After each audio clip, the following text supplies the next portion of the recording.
नमस्कार मित्रांनो, ठरलं तर मग मालिकेच्या 9 मार्चच्या भागात आपण पाहिले की आता ऑफिसमध्ये प्रताप आलेला असतो. तो त्याच्या फर्ममध्ये काम करणाऱ्या व्यक्तीला सांगत असतो की ट्रक लोड करताना जे एम्प्लॉई होते त्यांना बोलवा, माझ्या वकिलांना त्यांच्याशी बोलायचं आहे. तितक्यातच तिथे अर्जुन येतो. तेव्हा प्रताप त्याला विचारतो की तू इथे का आलायस? आपल्याला जे बोलायचं आहे ते घरी बोलून झालंय. त्यावर अर्जुन म्हणतो, डॅड, घरी जे झालं ते विसरा. मला आता फक्त तुमच्या केसवर फोकस करायचं आहे. मला तुमच्या काही सह्या हव्यात या पेपर्सवरती. तेव्हा प्रताप म्हणतो की अर्जुन, मी या वकीलपत्रांवर सही करणार नाही. हे ऐकून अर्जुनला थोडा धक्काच बसतो. प्रताप म्हणतो, माझ्या या केसमध्ये तू माझा वकील असणार नाही आहेस, कारण माझा वकील म्हणून तू मला मान्य नाही. तर मित्रांनो, दुसरीकडे पूर्णाजी, अस्मिता हे जेवायला बसलेले असतात आणि कल्पना, सायली हे त्यांना जेवण वाढत असतात. तेव्हा पूर्णाजी सायलीने वाढलेले ताट जोरात खाली फेकून देते व म्हणते, कल्पना, या मुलीने बनवलेल्या अन्नाला मी स्पर्शही करणार नाही. त्यावर अस्मितासुद्धा बोलते की मी सुद्धा सायलीने बनवलेला स्वयंपाक खाणार नाही आहे. पूर्णाजी म्हणते, अगं, ज्या मुलीने या घरातल्या सुखात विष कालवलं तिने बनवलेल्या अन्नाला मी कसा स्पर्श करू? मी एक वेळ उपाशी राहीन, पण या मुलीने शिजवलेलं खाणार नाही.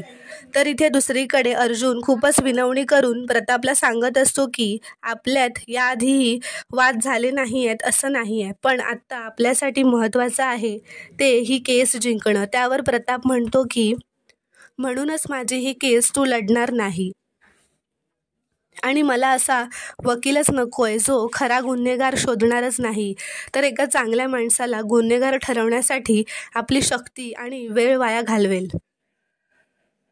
तेव्हा अर्जुन म्हणतो की डॅड, ह्या दोन्ही केसेस इंटरकनेक्टेड आहेत. ह्या दोन्ही केसमध्ये महिपत शिखरे इन्व्हॉल्ड आहे. त्यावर प्रताप म्हणतो, हे सगळं कोणी ठरवलं? हे तू ठरवतोयस.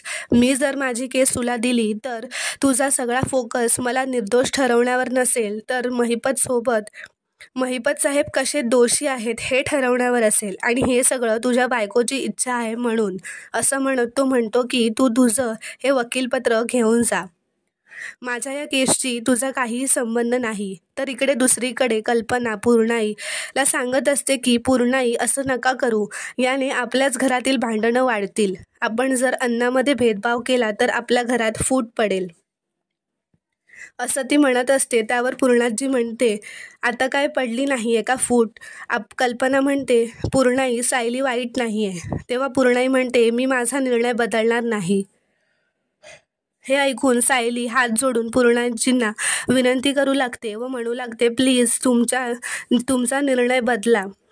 आपल्या घरातल्या सगळ्यांची मनं जोडलेली आहेत, मग चुली वेगळ्या करून कसं चालेल? त्यावर पूर्णाई म्हणते, तुला तर हेच हवं आहे. या घराचे जितके जास्त तुकडे होतील तितका तुला आनंद होईल. माझ्याशी वाद घालू नकोस आणि हे हात जोडण्याची नाटकं माझ्यासमोर करू नकोस. माझ्या दुर्दैवानं तू अजून या घरातच राहतेस, पण माझ्यासमोर नाही आलीस ना तरच बरं होईल आणि यापुढे माझ्या नजरेआडच राहा. त्यावर अस्मिता म्हणते, पूर्णाजी, तू हिला हकलून का नाही देत गं? कारण हिला जर हकललं ना तर अर्जुनही निघून जाईल. त्यावर जोवर अर्जुनच्या डोक्यावरचं हिचं भूत उतरत नाही तोवर मला हिला सहनच करावं लागेल, असं पूर्णाजी म्हणते. नाहीतर मी हिला केव्हाच माझ्या घरातून काढून टाकलं असतं. कल्पना सायलीची बाजू घेत पूर्णाजीला समजवत असते, पण ती काहीही ऐकून घेत नाही. तेव्हा कल्पना म्हणते की मी असताना तुम्हाला उपाशी नाही राहू देणार. मी तुमच्यासाठी काहीतरी बनवते. सायलीने केलेलं तुमच्या ताटात काही नाही वाढणार. तेव्हा पूर्णाजी ठीक आहे असं म्हणते. सायलीला मात्र खूप वाईट वाटलेलं असतं. तिला खूप रडू येत असतं. दुसरीकडे अर्जुन प्रतापला विचारत असतो की डॅड, तुम्हाला खरंच असं वाटतं का की मी कुठलीही केस माझ्या बायकोला पाहिजे तशी लढेन?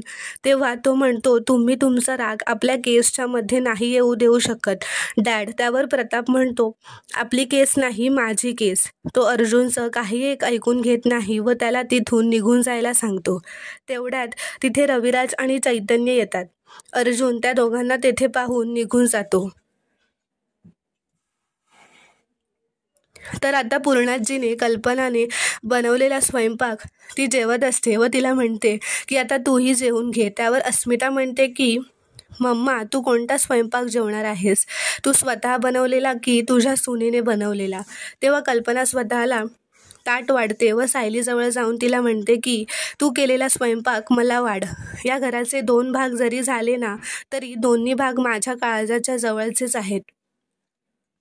हे ऐकून पूर्णाई आणि अस्मिताला मात्र खूप राग आलेला असतो. ती म्हणते, एका बाजूला माझ्या आईसारखी माझी सासू आहे व दुसऱ्या बाजूला माझ्या मुलीसारखी माझी सून.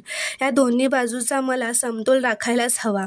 तेव्हा पूर्णाजी म्हणते, घरात जे काही चाललंय ते चालू दे, तू चल अस्मिता, असं म्हणत ते दोघेही तिथून निघून जातात. तेव्हा सायली कल्पनाला म्हणते, पूर्णाजी माझ्यामुळे खूप दुखावल्या गेल्या आहेत.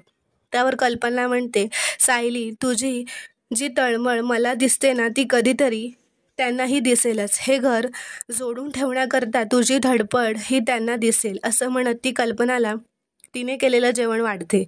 तर आता दुसरीकडे अर्जुन हा खूपच रागात असतो. त्याची कार घेऊन महिपत शिखरेकडे जायला निघतो तर त्यांच्या बंगल्याबाहेर संतोष उभा असतो. त्याला पाहून अर्जुन म्हणतो की हा संतोष इथे काय करतोय? अर्जुन तिकडे आलेला आहे हे साक्षी पाहते. त्या कारमध्ये अर्जुन आहे हे पाहून संतोष खूपच घाबरतो.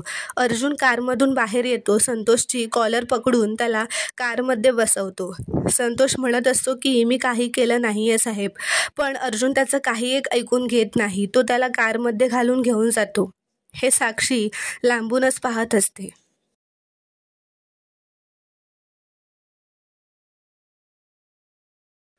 तिला खूप घाम फुटतो. ती खूपच घाबरलेली असते. ती अण्णांचं नाव घेत घाबरतच घरात जाते व अण्णांना सांगते की खूप मोठा प्रॉब्लेम झाला आहे. आत्ता जो माणूस आला होता तुम्हाला भेटायला प्रतापचा, तो इथून बाहेर पडला आणि आपल्या घराबाहेर अर्जुनने त्याला पाहिलं आणि अर्जुन खूप रागात होता. त्याने त्या माणसाला आपल्या गाडीत टाकून घेऊन गेलाय. ती म्हणत असते, बोलण्यामध्ये नको वेळ घालवायला, चला लवकर त्याचा पाठलाग करायला हवा. तेव्हा महिपत म्हणतो, गेला असेल त्याला कुठेतरी घेऊन, स्वर्गात नाही तर नरकात, आपल्याला काय करायचंय?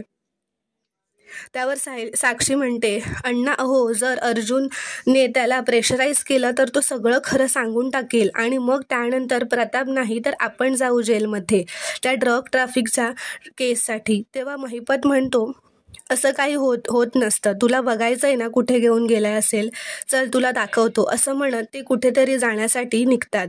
तर आता दुसरीकडे रविराज आणि प्रिया हे त्यांच्या घराबाहेर बसलेले असतात. तेव्हा रविराज प्रियाला विचारतो, तुला सँडीला बोलवायला सांगितलं होतं, तू अजूनही त्याला बोलावलं नाहीस का कॉल करून? तेव्हा प्रिया मनातल्या मनात म्हणते, ह्याला आणखी एक केस मिळवून दिली तरी हा चिरकट गोष्टी का लक्षात ठेवतोय? आणि रविराजला ती म्हणते, नाही बाबा, मी नाही विसरले, मी तुमचा मेसेज दिलाय सँडीला, पण तो कामानिमित्त जरा मुंबईला गेलाय आणि परत 4-5 दिवस लागतील. त्यावर रविराज म्हणतो, त्याचा नंबर देऊन ठेव मला. त्यावर प्रिया म्हणते, कशाला? तर रविराज म्हणतो, डायरेक्टली बोलता येईल ना त्याच्याशी मला. तेवढ्यातच तिथे चैतन्य येतो.